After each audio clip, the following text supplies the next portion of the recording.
No, sir.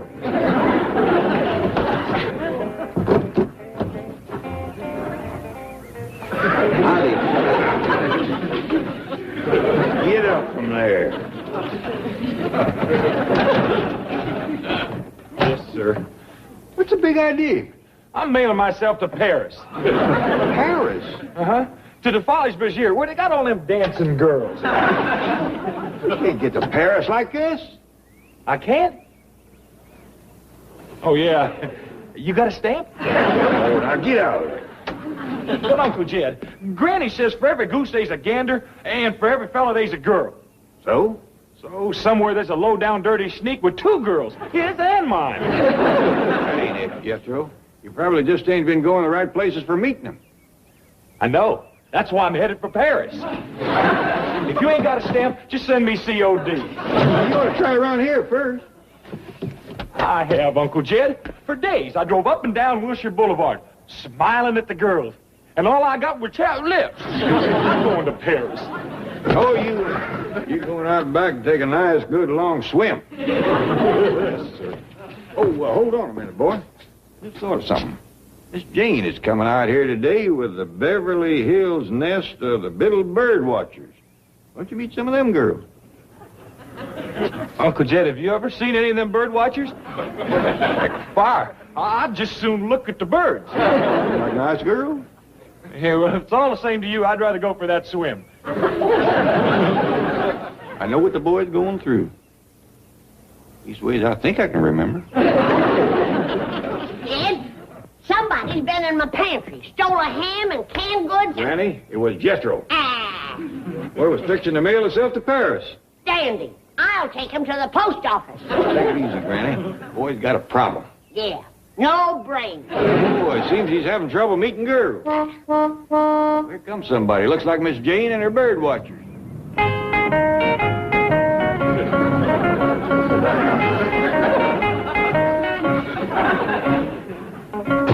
Greetings, bird lovers. Oh, you. I want to thank you for allowing my little band of fledglings to nest in your verdant sanctuary as they sharpen their sense so as to better pursue their ornithological avocation. I thought you was going to watch birds. We are out by your pool. It's the perfect spot to give my recruits their basic training. Oh, well, make yourselves right at home. Is Ellie going to join you? Oh, no, indeed. Ellie is no longer a recruit. She has already earned her feathers. Troops, stairs, out!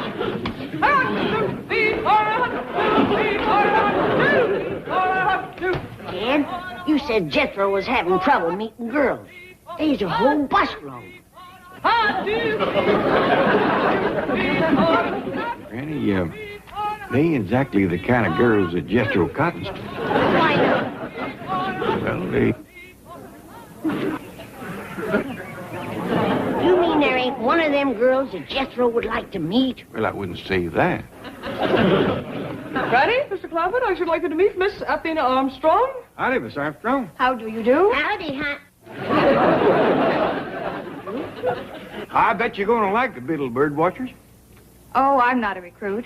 I'm from the National Headquarters Nest. She's been right up there on the front line. You got a boyfriend, honey? I find my school studies and bird watching activities infinitely stimulating, allowing of little time for the superficial pastime of adolescent dating. Does that mean that she's for it or against it? As a matter of fact, I have already made Miss Armstrong my second in command. Take the recruits around the back.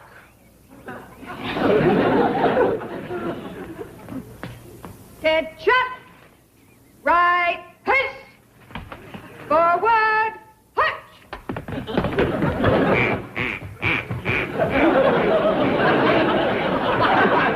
A bit awkward now, perhaps, but enough rigorous training and they'll be crack troops. Jane, I was wondering if Jethro could join your group. Meet a few of the... I'm afraid not, Mr. Clampett's policy.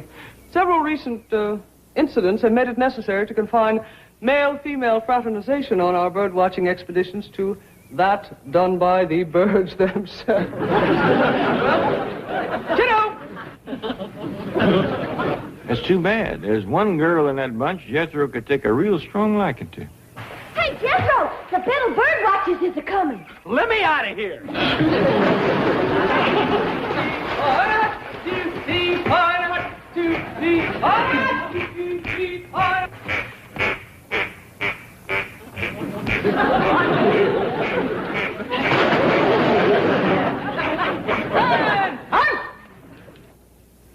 All right, recruits, we'll begin your training with some close order drill. Binoculars, ready? Up, two, three, out. Boy, Duke, I wish you'd look over here.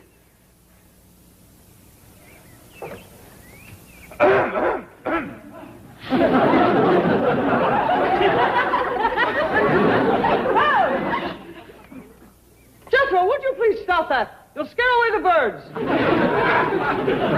now, let us assume that we have heard a bird call which we suspect is that of the yellow-rumped warbler. Listening positions. Up! She ain't paying no attention to me at all, Duke. I'll try the old sympathy approach.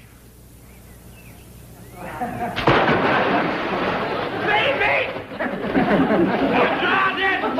Do you need help? Yeah, I sure do. Yeah. Good girl! Grab it! That's it. Well, keep his head out of the water. Wonderful, you've done it! You're saved! You're saved! What's your prize?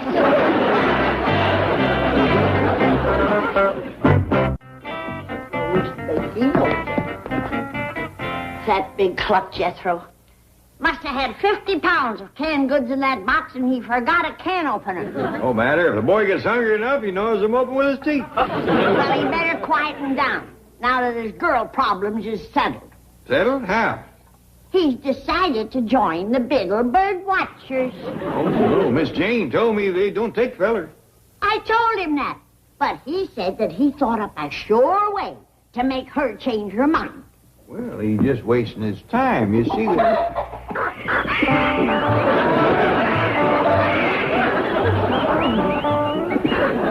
What tarnation you doing with Ellie's birds? Oh, I just love the little feathered fellows, Uncle Jed. I'm going to be the birdman at Beverly Hills. The only time you look twice at a bird is when lying feet up in a platter of gravy. Not no more.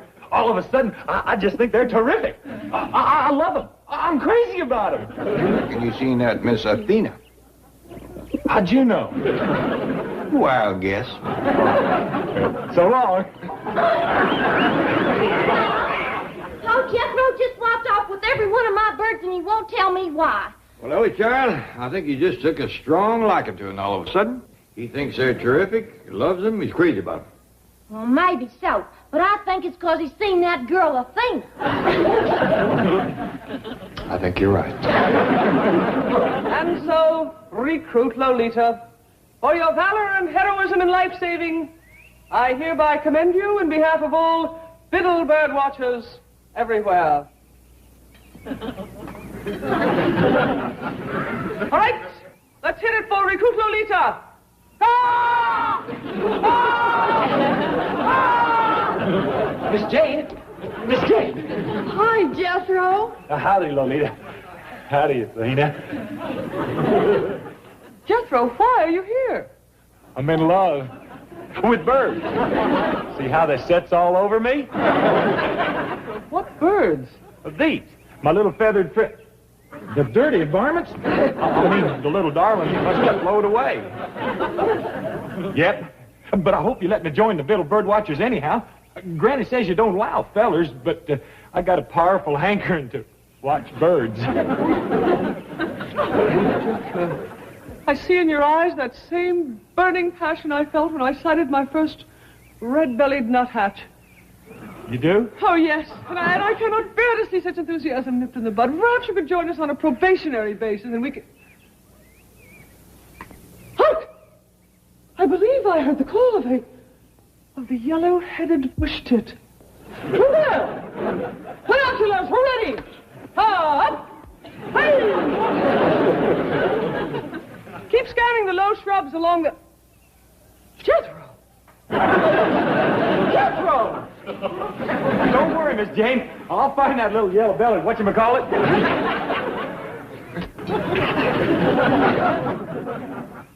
Oh, come on, Miss Jane. Oh, gee whiz, all I want to do is study nature. Wait, Jethro! Ha-hee-ha-ha! I did it, yeah!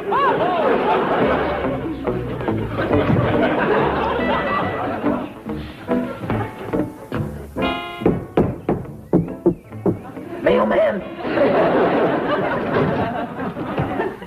Oh, kid. Please let me mail myself to Paris. I even put on airmail stamp. Well, you couldn't get into bird watchers, huh? It's my own fault. With Athena around, who can watch birds? Yeah, I see your problem. I just want to go to Paris and forget all about her. So please stop ripping my box open. It's miserable work, taping it up from the inside. Tell you what, Jethro, you hold off going to Paris a while, and I'll talk to Miss Jane for you. All right, Uncle Jed. It won't do no good, but I gotta wait around anyway. It's gonna be a while before I can lick any more of this paper tape. Clampett, how are you? Well, I'm fine, Mr. Drysdale. Say, if you come to pick up Miss Jane, she's out back with her bird watcher. Oh, no. She's off today. You know, 20 years ago on this date, I took over the presidency of the Commerce Bank. So I declared a bank holiday, and all the employees have the day off. But the bank ain't even open today. It's Saturday. Yes, what a shame it falls on a weekend. I don't blame you for wanting to celebrate. Yes, it's a real rags to riches story. The great American dream. Poor boy to bank president. And today's the day you got promoted. No, it's the day I got married. Margaret's grandfather was chairman of the board. I suppose every holiday has its sad side. Well, speaking of being sad, maybe you can help me with Jethro. He's got a spate of girl trouble. Well, you bet I can. You're talking to the old master. Do tell. Oh, yes. Why, back in college, the girls used to call me... Never mind what they used to call me. Well, what's Jethro's problem? Well, it seems that he's all pushed out of shape over one of Miss Jane's bird watchers. And she won't even look at him cross-eyed. Not cross-eyed, eh? Must be a new member. Matter of fact, she is. Jethro tried to join, but they don't take fellas. Oh, well, they will after I talk to Miss Hathaway. Well, no, we don't want to break no rules. All I want is for this girl and Jethro to get together long enough so she can see his good qualities. Mm-hmm. And they don't exactly jump up and shout at you. Here's the thought, Mr. Clampett. I am a woodchuck. You are. No, I mean I was as a lad. It's a boys' organization. Now, if Jethro became a woodchuck, I could arrange a camporee and a joint chuckarama with the bird watchers.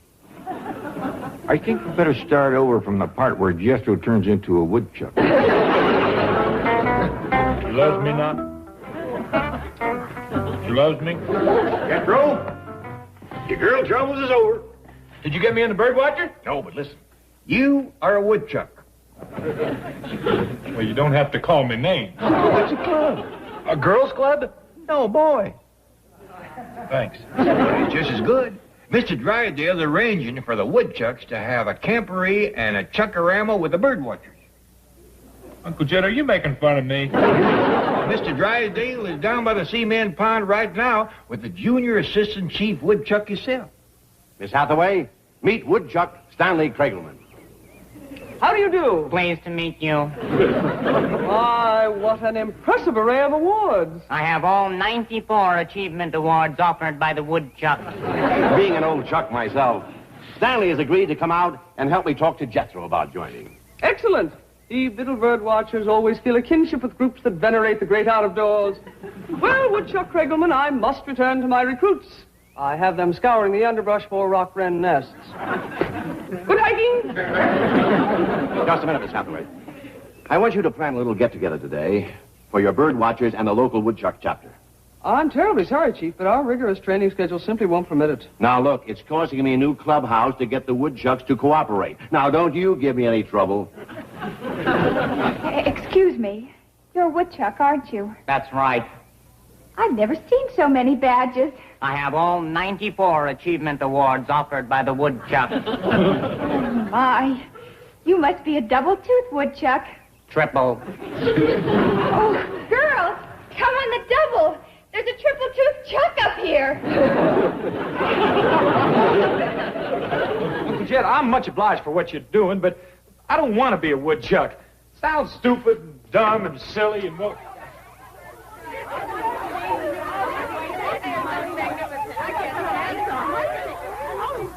Like I was saying, Uncle Jed, the woodchuck sounds stupid, dumb, and silly. And where do I sign up?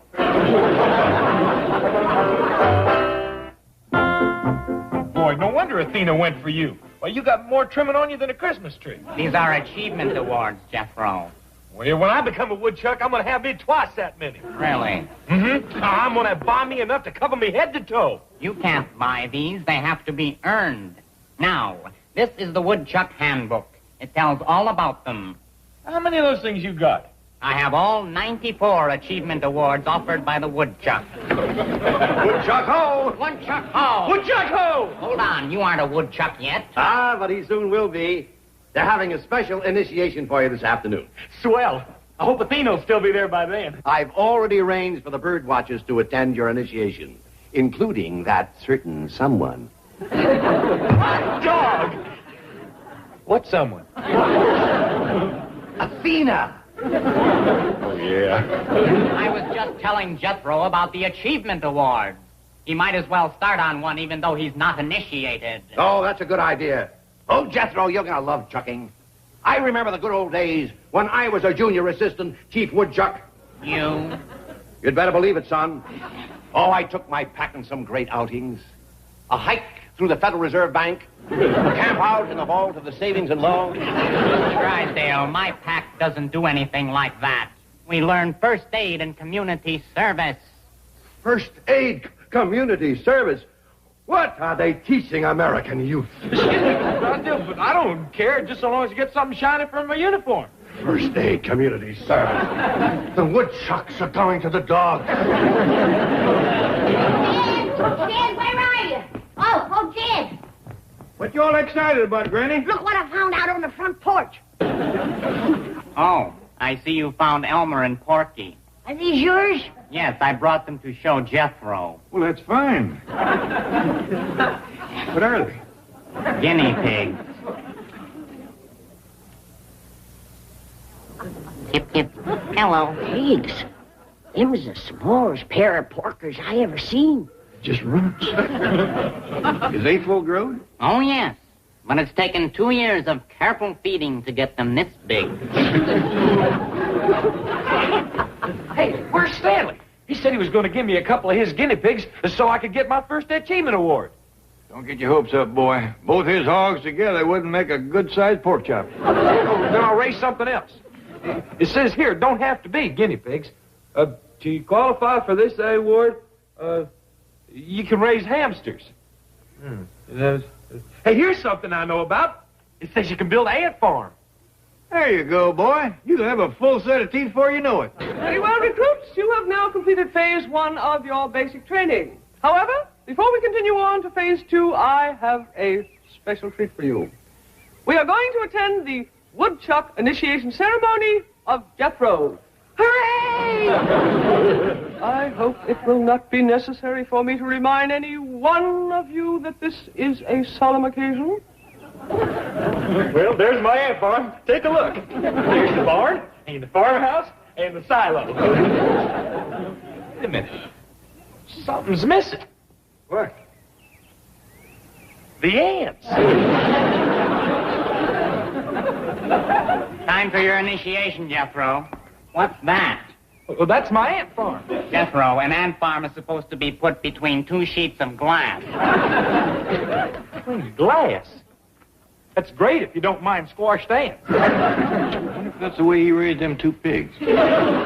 Remember that a woodchuck is dependable, diligent, observant, honest, persevering, happy, polite, courageous, enthusiastic, optimistic, learned, gallant, informed, just, literate, reliable, respectful, persuasive, artful, cooperative, industrious, perceptive, 10,000 of them.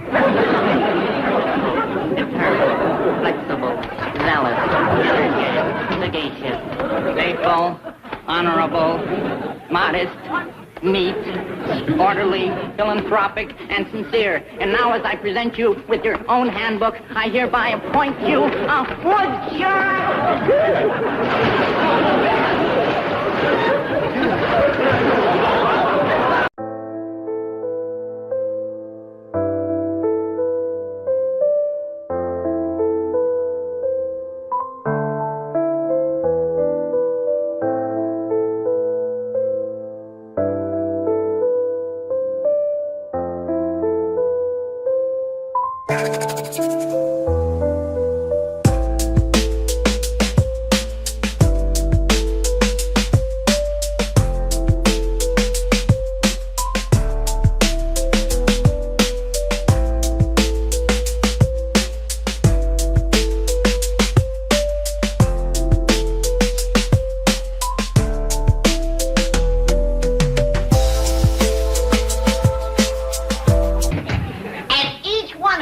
Persimmon in his mouth. Granny, you're really putting it on. Well, it ain't every day that Lester Flatt and Earl Scruggs put their feet under your table. They've been eating in them big city hotels. I bet you there ain't a hotel in the country serves possum with a persimmon in his mouth. Just one. The Ritz.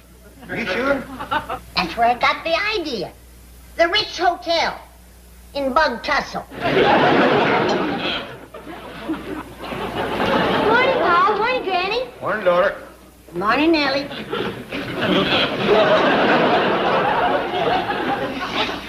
What happened to her skirt? Either it shrank or she's commencing to grow again. Ellie Mae, you wearing boots? Oh, yes, sir, Paul. You fixing to go wading? No, sir, Paul. Well, your skirt is short enough for it. In fact, you're showing more meat than a butcher's window. Oh, this here's what you call a mini skirt. Minnie who? Sure can't be Minnie Pearl. Hiya, doll. How's it going, baby? What did he call me? Sounded like baby. Jethro! Be right with you, sweetie. He's talking crazier than he looked. And that's pretty crazy. Hi, cuz. Hi, Cuz. All right, now, what's on your mind, baby? You and your cuz here. Both appear to be a couple of kernels shy of a cob. Yeah. Where'd you get them clothes? Well, Jethro says this here's a new Hollywood look.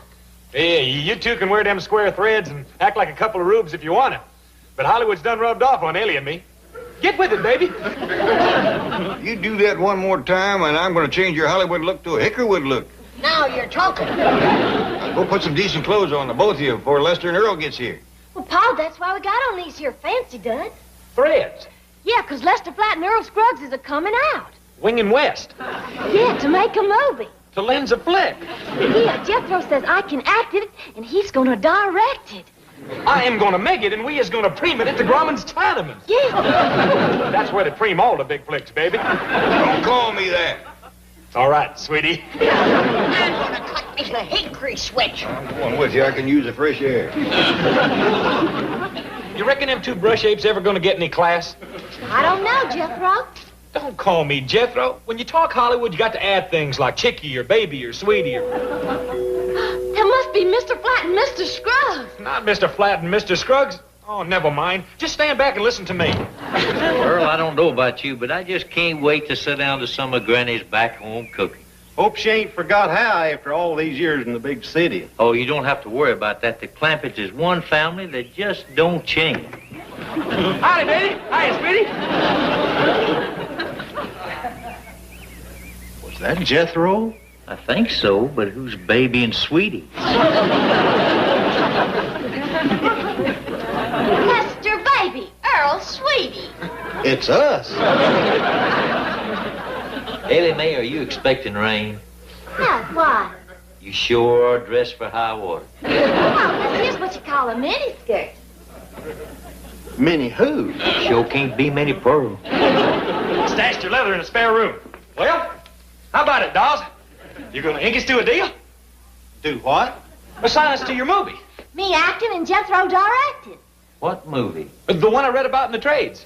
That's what us movie people call them little papers like the Hollywood Supporter. What did it say in the Hollywood Supporter? It said Latin Scruggs, Winging West for a film sesh.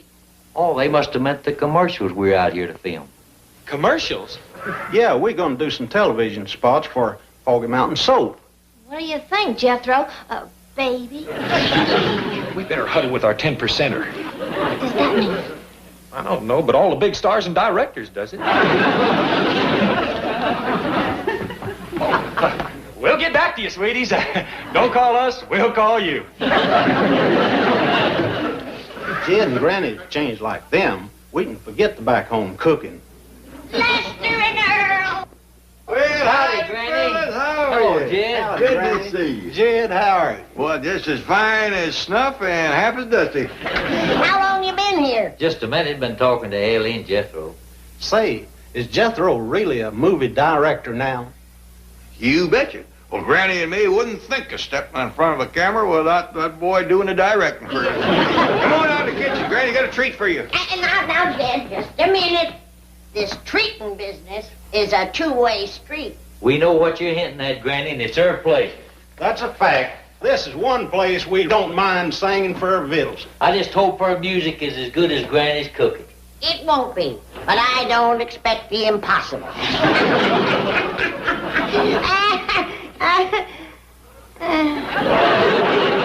Here's a good one for Granny. Mama, you've been on my mind.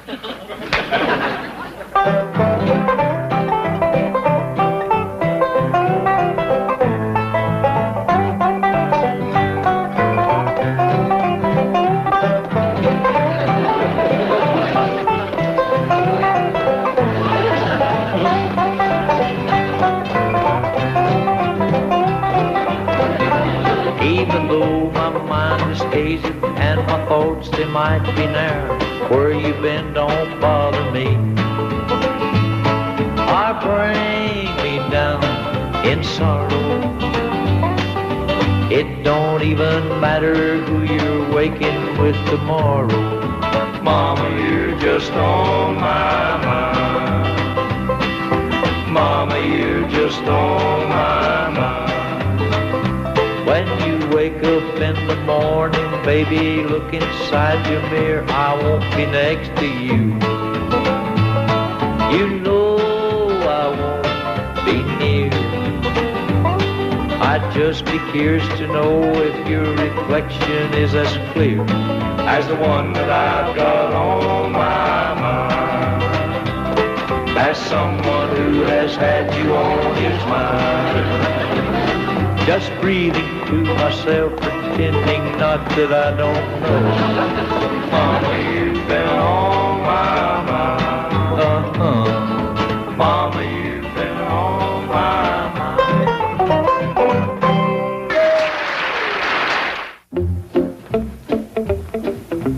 I hate to do this to you, Earl, but the Commodore is here to take us to the studio. Who? Mr. Ryderman.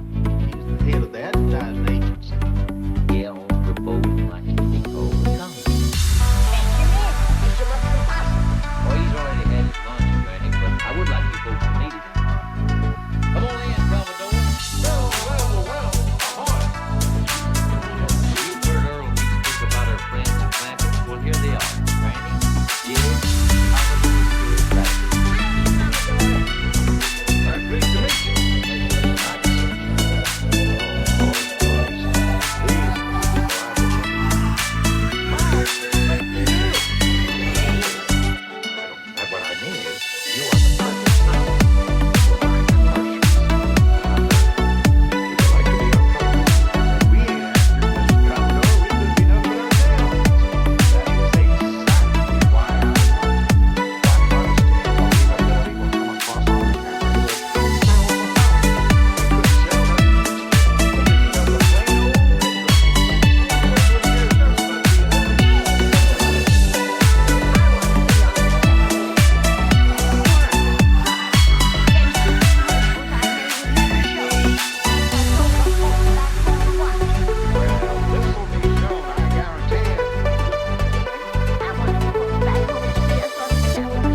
tell him no visitors.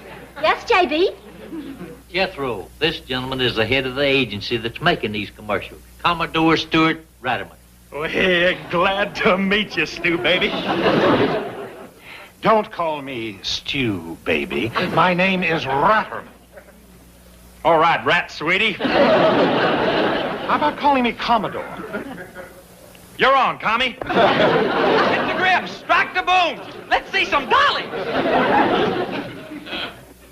Who are you, his nurse? No, sir. I'm Jethro's yes girl. No matter what he says, I got to say yes to it.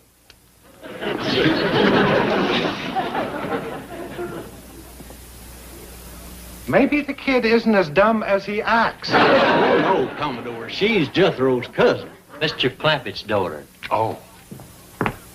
All right. Who's the litterbug? Somebody left this junk all over the set. Was it you, Commie? Please, could we go back to Stew, baby? All right, Stu, baby, but you got to get rid of this stuff, especially that big one there. When I go to shooting flat and Scruggs, it's going to show up in the picture. That is the whole idea. This is the sponsor's product. It's what we're selling in these commercials. Oh? I'll tell you what. Let's start off by filming Lester and Earl doing the Foggy Mountain soap theme. Then you can sort of get your bearings. Oh, you're a sweetheart. Sweetheart. All right, that's a wrap. Pull the plug. All right. Who's the clown that turned out the lights? Hit the lights, boys. All right, now, come on, let's get set up for a take here. Wardrobe, makeup, on the double, everybody. Places, let's go. Hey, just a minute, just a minute. I do the hollering around here. Who are you? I'm your assistant. Oh. All right, you can holler a little. Commodore, you'll be doing the off-camera announcement as usual? Oh, yes. I wouldn't trust anyone else with those beautiful words. Fine. All right, quiet on the set, boys. This is the take. Me. All right, roll 'em. Foggy Mountain soap commercial, Flat and Scruggs, take one. Action. Foggy Mountain soap. Now with new patented Super Sat to super saturate your wash with super saturated suds. Presents Lester Flat and Earl Scruggs. All the best darn soap is Foggy Mountain soap. It gets your clothes much brighter. You can bet your hat it'll make dirt scat and make your... Hold it. Hey, before I can direct this scene, there's something I gotta know. What's the motivation? What's the what? The motivation. I was over on the Marlon Brando set and they's wallering in it. Ellie! Yes, J.B.? Light me up. Gotta figure out how to motivate this scene. Yes, J.B. Excuse me, are you going to restage this? Am I gonna restage this? Yes, J.B. Are you out of your mind? Am I out of my mind? Yes, J.B.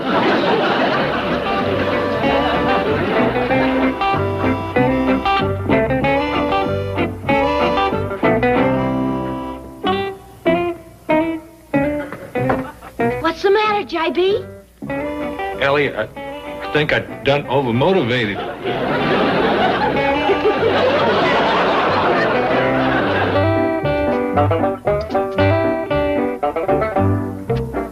Good. Harry found the Clampets. Now we can set sail. After that cruise with Jethro, you sure you want to head for deep water again? Relax. The old skipper is at the helm again. Welcome aboard. Sorry about the delay, Commodore. Mr. Clampett had a little trouble in makeup. Yeah, a fella tried to put lipstick and rouge on Jed. He was real set on it. I had to be a mite short with him. Oh, I see. Sorry, but like I said, we can't be nothing but ourselves. That is exactly the quality I want in these commercials. Complete honesty.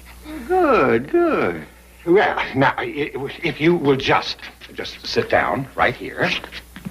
There we are now. Mr. Hogan and I will demonstrate to you exactly what it is we want you to do. Now, of course, I want you to put this in your own words, but this will just give you the sort of general idea. Now, here, Mr. Hogan. Come right over here. Now, Mr. Hogan will be Jed, and I'll be Granny. All right, now, the camera's rolling. Camera's rolling. Now, here we go. Howdy, folks. Howdy. This feller here does a lot of hunting and fishing and chores, and he gets his clothes mighty dirty. But that don't worry me none, because right here in my kitchen, I wash his clothes with the best soap made. Now, at this point, we're going to come in close up of the soap. So we'll just take it up to there to start, okay? Fine and dandy. Good. Now, if you just right up here.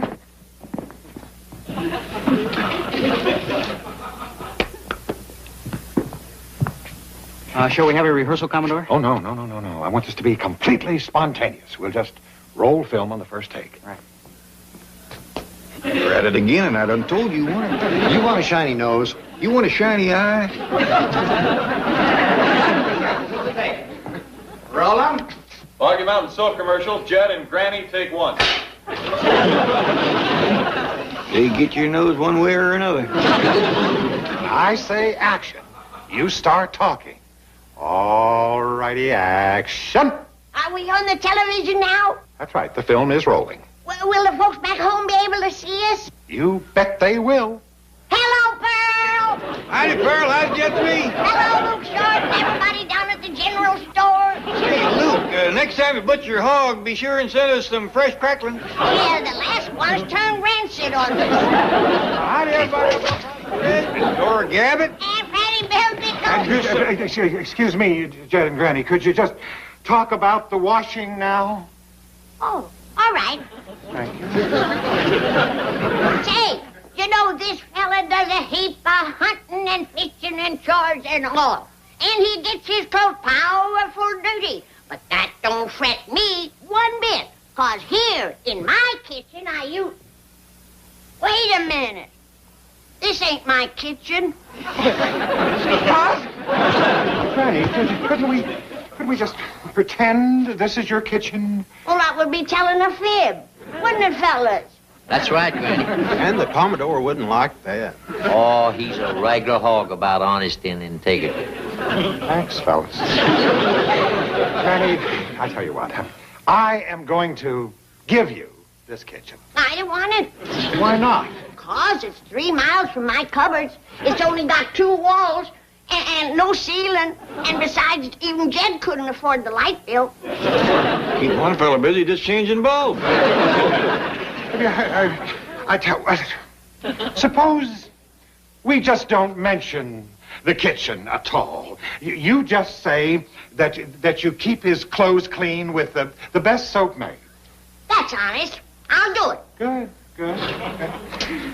All right, boys, from the top. All right, let's have it quiet for a take. And roll 'em. Foggy Mountain soap commercial. Jed and Granny, take 2. Action! This fella does a heap of hunting and fishing and chores and all, and he gets his clothes powerful dirty. But that don't fret me one bit, 'cause I get 'em cleaner than a hound's tooth, and you know why. I wash 'em with the best doggone soap that's made in this world. I guarantee Oh, there's she no is soap dynamite. better. What soap am I talking about, friends? I'll tell you. I'm talking about the one, the only one, Granny's homemade lime soap. And I can tell every one of you how to...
Yeah.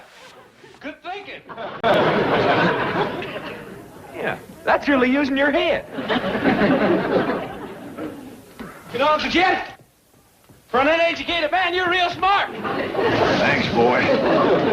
Granny, come see the Christmas tree. If an it don't get your spirits up, nothing will. It ain't no use, child. Please, come take a look. Well, I suppose it's worth a try. Granny,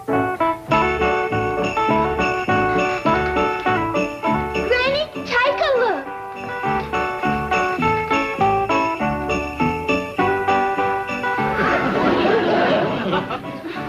Now, enough of this. Your chin gets any lower, you'll be tripping over it. Shucks, I'm starting to get a little gloomy myself. Hey, I know what'll cheer us up. Let's go out in the kitchen and eat some fruitcake. Oh, I ought to be mule kicked for being such a wet blanket. But it just don't feel like Christmas out here. To tell you the truth, something's been missing for me, too, and I think I know what it is. Remember back home, that time we surprised Silas Meek by cutting up all his firewood? Yeah? That was a good Christmas. And remember that time when we hired out and done chores and sold eggs so as we could buy a new set of teeth for the widow Crabtree? Do I? That was the first time in 19 years she was able to chew her Christmas dinner. That was fun. I remember that. Oh, good time. And after that, every year, we'd pick out somebody and see that they had a Merry Christmas. Well, that's what we're missing out here. But what are we waiting for? Let's pick someone. Yeah. All right. Now, there's one person in Beverly Hills that could stand to show a Christmas spirit more than anybody I know, and I think y'all know who it is. Jane Hathaway. John Cushing. Lowell Farquhar. I mean Miss Drysdale. Miss Drysdale. Why, she can't stand the sight of us. I know, but if we help it along, the holiday spirit might just thaw her out. Why, even the orneriest folks wears a smile at Christmas. I can't stand those crude, ignorant, despicable hillbillies one day longer. It's Christmas. As a gift, why don't you give the Clampetts a nice, long vacation in some tropical retreat, like Devil's Island? Forget it. The Clampetts are staying right here. Oh, please, help me get rid of them for the holidays at least. Margaret, this is the season to be with friends.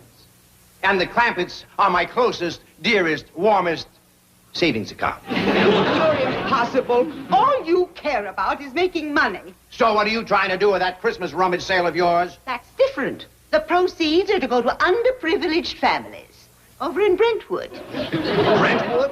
Why, half of them don't even make $25,000 a year. Margaret, I'm busy. Go rummage. Just be sure you get my box of castaways to the sale today. Me? Well, it's the least you can do. You were too cheap to donate any of your old clothes. I don't have any old clothes. Oh, what about that old seersucker suit hanging in the closet? That's not old. I bought that in 1948. It's hopelessly out of style. You forgot I had it modernized. Oh, yes. And now I remember what you did with those wide lapels they cut off. So?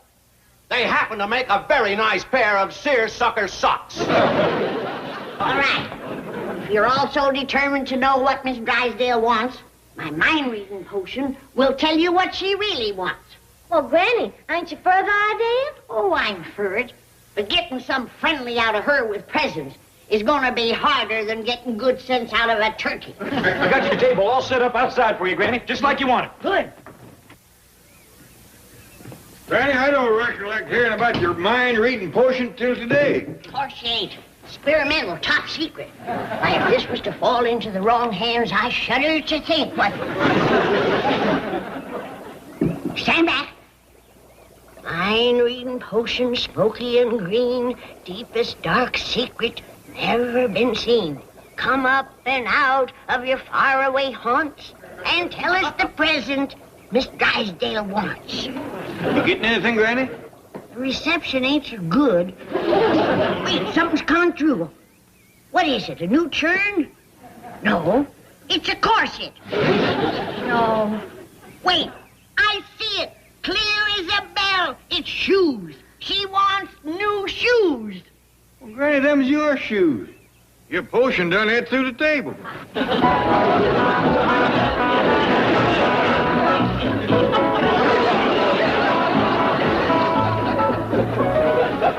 Well, we can always give her that good swift kick.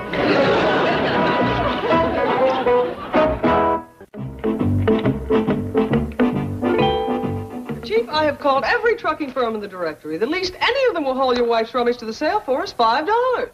$5? That's an outrage. Say, if you could make enough trips in your car. I'm sorry, Chief. No. Oh, please, Miss Hathaway, where's that old holiday spirit? All right, I'll strike a bargain with you. I'll pick up your wife's old clothes if you'll have a Christmas party for the employees. What kind of party? Christmas party. Most places do something for their employees at this time of year. Well, I've given them Christmas Day off. Most banks even give a holiday bonus. I've already thought of that. You have? Just this morning, I said to myself, Milburn, you've got to give those loyal employees of yours a Christmas bonus. Chief, that's extraordinary. I thought so, too. Fortunately, a cold shower brought me to my senses. And you will have to pay for your own hauling. Now, hold on. What about the Clampett truck? Get Jethro on the phone for me. Oh, he'll do this for free. That's using the old noodle. Hello, Jethro. Jane Hathaway here. Mr. Drysdale wondered if you could do some work for him today. Now, let me talk to him. Hello, Jethro, my boy. Merry Christmas. Thank you. Say, do you think you could come over and pick up some of my wife's things at my house and take them over to Brentwood for me? Yes, they're for a rummage sale. Oh, good. Yeah, she does need the money. Well, yeah, I'd be happy to work for you. I can use some money myself. Money? $10. Yes, yes, Jethro. Merry Christmas to you, too. Merry Christmas. Bah, humbug. Oh, Granny, Miss Drysdale is a-coming. Every time she shows up, it means trouble. Maybe she's just getting the holiday spirit. Now, be nice. Yoo-hoo, Mr. Clampett, Granny. Oh, season's greetings, Miss Drysdale. Howdy. Merry Christmas, Miss Drysdale. Felicitations to you all. I was wondering if you were going back to the hills at all for the holidays. Oh, I'm happy to say we're going to stay right here, and we're expecting you and the mister for Christmas dinner, same as always. How grand. I'm sure you know that a jet flight will get you back to the hills for the holidays, even at this late date. Well, I don't think we want to... I was looking through some magazines this morning, and I noticed these snow scenes. I'm sure you missed the snow back home. Well, to tell you the truth... What a shame to spend the holidays here when a white Christmas is only a jet flight away. Well, these are very pretty, Miss Drysdale. Oh, no, I want you to have them. They are my little Christmas present to you. Little is right. She could at least give us a whole magazine. Well, Miss Drysdale, that's very nice. Hey, why don't you come in and set a spell? Well, I suppose so. I do have this airline schedule I want to show you. Well, that's fine. You come in and set a spell, and we'll come in and listen in a minute. Now, remember, we got to find out what she wants. Why should we worry what to give her for Christmas when she gives us a sorry gift like this? 2 pages tore out of a magazine. Now, Granny, it ain't the gift, it's the thought behind it. The thought behind that would fit on the head of a pin. All the more reason to get her what she wants. Now, let's find out what it is. I already told you. Shoes. No, but just in case, I'm going to check her teeth. You don't care much about fresh goat's milk. How do you feel about goldfish? Queasy. Oh, Mr. Clampett, would you like to look at this timetable? Yes, ma'am, I sure would, ma'am. Now, why don't you board tonight at the 8:13 or the 9:20 this evening? You'd arrive in the morning. How about a white rat or a pet frog? Or you could leave in the morning and arrive tomorrow afternoon. Is this the kind of heel you're partial to? Of course, you could wait until midday. Would that be better? You ever thought of wearing store-bought teeth? This appears to be size 5. But if you ask me, you ought to take a 7. come she run off? Just skittish, I reckon. No, I caught her wearing too small a shoe. Some folks just won't admit they got big feet.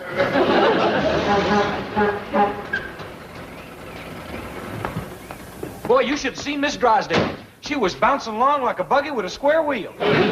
We know that. What am I going to do with this shoe? Well, you ought to give it to Miss Drysdale. She's missing one.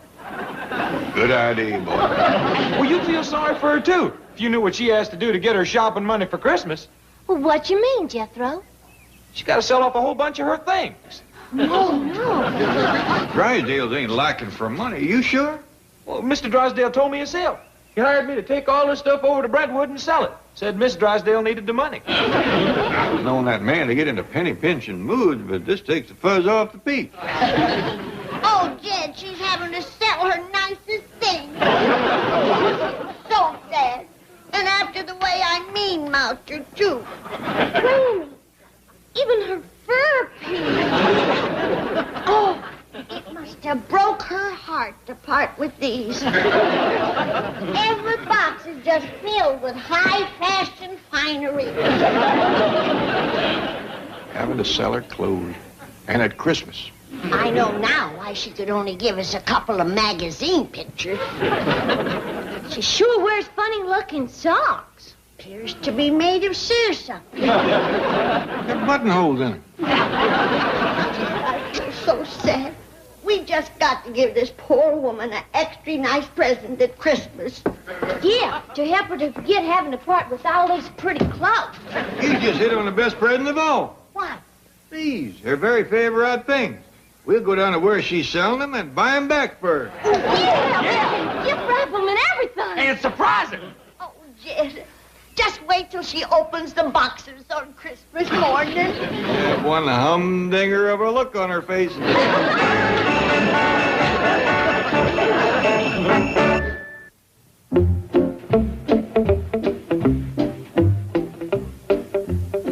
Pa, most of these help wanted ads is for engineers. Yeah, looks like railroading is a coming thing. Don't this beat all? Us trying to find jobs and we got $62 million in the bank. We don't want Mr. Drysdale to find out what we're doing. Well, we better find good paying jobs. Buying back them high-class clothes of Miss Drysdale is going to cost us a fortune. Merry Christmas, everybody. Hush, Jethro. He's having trouble finding a job. Oh, I already got us some. What? I asked the fellow over where I took Miss Drysdale stuff, and he said all the department stores hires lots of extra folks at Christmas time. So I just walked in and got us all work. Wow. The fellow said you're in what you call sales personnel. What about you? I've done better than that. I'm going to be Santa Claus. Ho, ho, ho. Ho, ho, ho.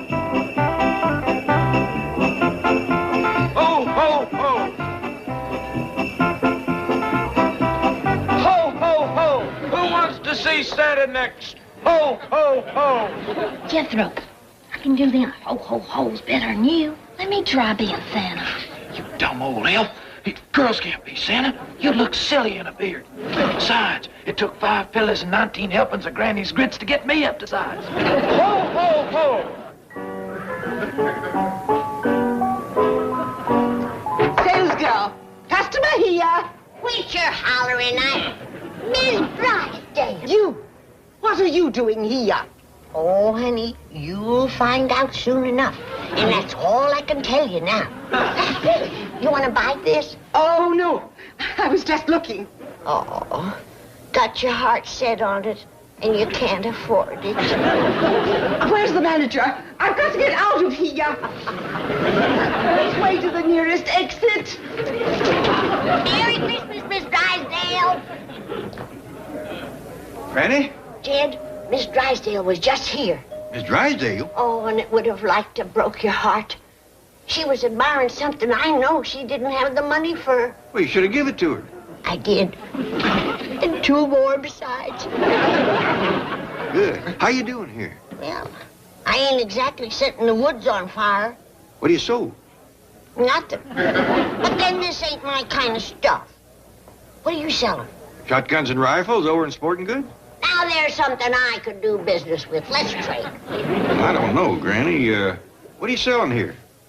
Oh, all kinds of things. Well, You do better than me. All right.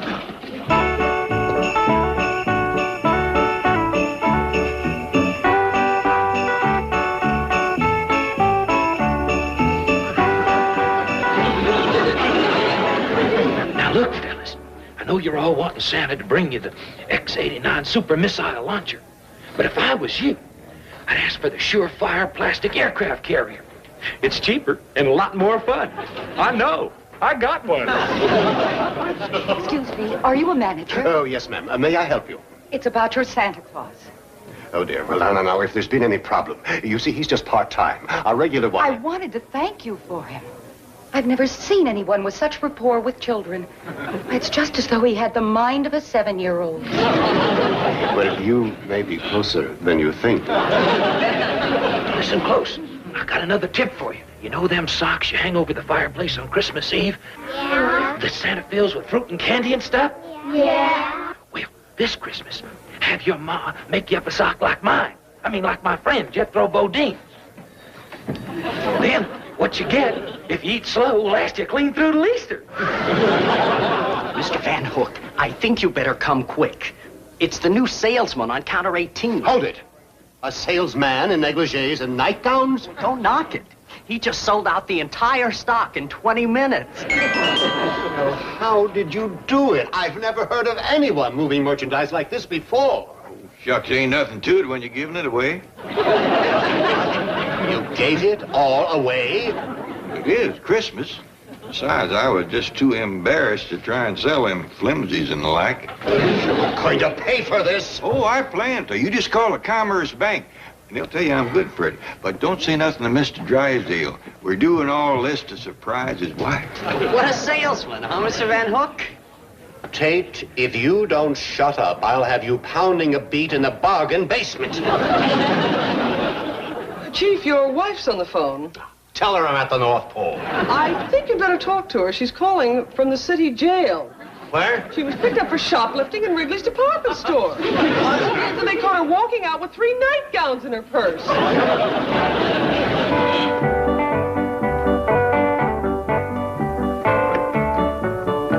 You'll have to quit now. Mr. and Miss Drysdale's on the way over. Has Jethro got all Miss Drysdale's clothes ready? Oh, yeah, he must have 6 bags of Christmas packages out there. I still can't understand why they were selling all of her nice things so cheap. It's a good thing they was, or we wouldn't have had the money to buy them all back. Oh, wait, she gonna be surprised. I just can't help it. I can't spend Christmas at the Clampets. Would you rather spend it at the jail?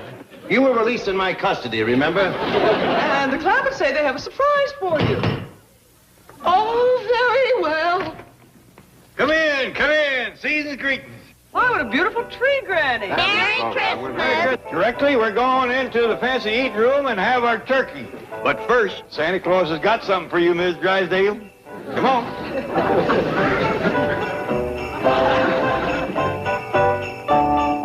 Okay, Santa, you can come down now.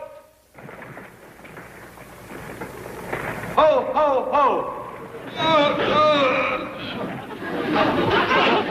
That's as far as I can go, Uncle Jed.